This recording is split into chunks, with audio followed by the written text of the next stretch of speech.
Welcome back to our channel Telugu kitchen.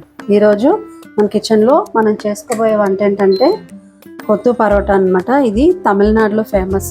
ఇది ఒకసారి ఎలా తయారు చేయాలో చూపిస్తాను. ఆన్ చేసుకొని దీన్ని కర్రీలో పెట్టుకున్నాను. కొంచెం తగ్గించుకుందాం. పెట్టుకున్న తర్వాత కొంచెంసేపు కళాయి వేడెక్కనివ్వాలి. వేడెక్కిన తర్వాత చూడండి ఆయిల్ తీసుకుంటున్నాను. ఇది కొబ్బరి నూనె వేసుకుంటున్నాను. హెల్త్ పరంగా కొబ్బరి నూనె అనేది చాలా బాగుంటుంది. కొబ్బరి నూనె వేసుకున్నప్పుడు ఇది కొంచెం హీట్ అవ్వనివ్వాలి. కొబ్బరి నూనె అనేది 2 స్పూన్స్ వేసుకున్నాను. 2 టేబుల్ స్పూన్.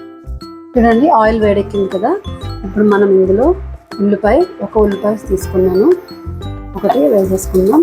చిన్న చిన్న ముక్కలుగా కట్ చేశాను. పొడుగ్గా కట్ చేసుకుంటే సరిపోతుంది దీనికి.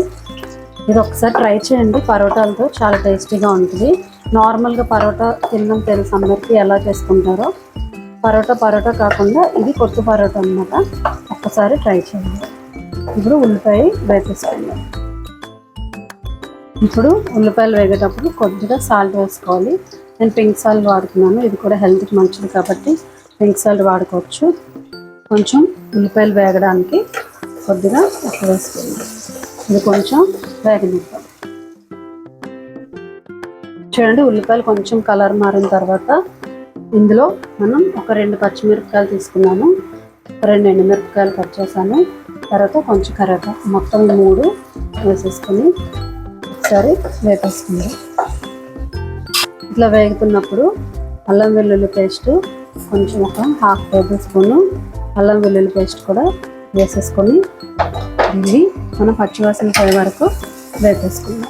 ఇది వేగుతుంది కదా. ఇప్పుడు టమాటాలు చూడండి, ఒక చిన్న టమాటాలు 2 తీసుకున్నాను.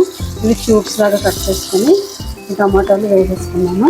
ఇప్పుడు ఇది మొత్తం కాసేపు మగ్గనివ్వాలి, ఒక 5 నిమిషాలు.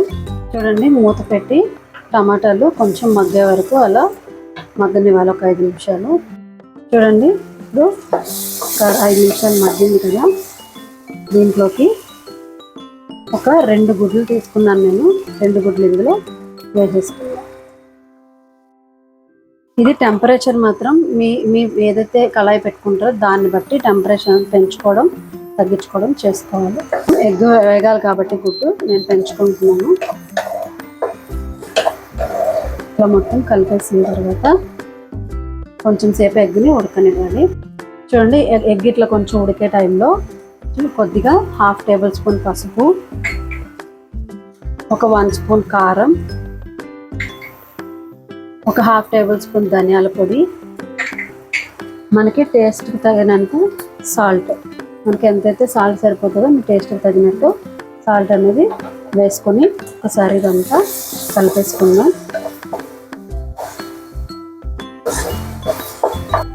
ఇప్పుడు ఇది వేగుతుంది కదా ఎగ్. ఇప్పుడు మన పరోటా కదా, మనం చేసేది కొత్త పరోటా కదా, మనకి బయట పరోటాస్ దొరుకుతాయి.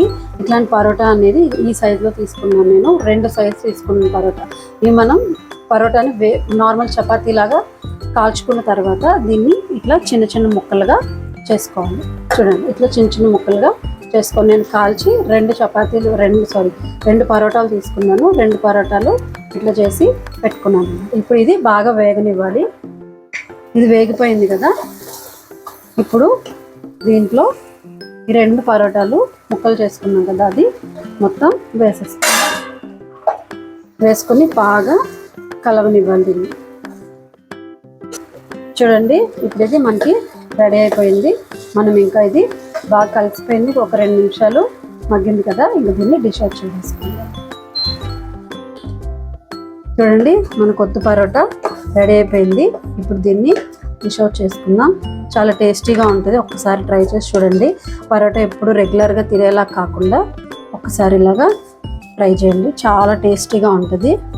ఓకేనా? నా ఛానల్ సబ్స్క్రైబ్ చేసుకోండి. నా వీడియో నచ్చినట్లయితే లైక్ చేయండి, షేర్ చేయండి మీ ఫ్రెండ్స్ అండ్ ఫ్యామిలీకి. ఇంకోసారి మరొక సరికొత్త వీడియోలో కొత్త వెరైటీ వంటతో మళ్ళీ మిమ్మల్ని కలుస్తాను. ఓకేనా?